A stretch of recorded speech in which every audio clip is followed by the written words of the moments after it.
Halo guys, kali ini saya mendapatkan garapan blender yang kincirnya ini rusak guys. Nah, ini dia bautnya nyangkut ke as motornya. Ini tinggal dibelikan ke toko saja, kemudian dipasang. Kita lepas dulu baut yang nyantol atau yang nyangkut ke as motornya. Jangan lupa like, komen, dan subscribe ya, karena subscribe itu gratis guys.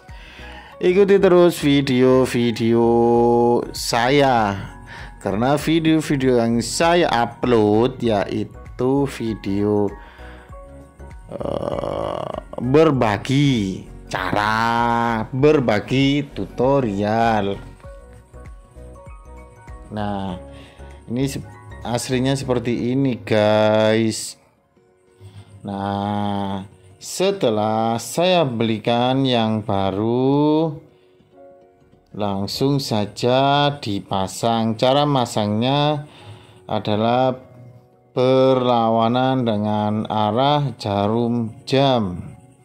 Begitu pula sebaliknya kalau cara melepas dengan cara memutar searah jarum jam. Jadi cukup mudah bukan? Kita coba dan ternyata normal jaya sentosa guys. Terima kasih.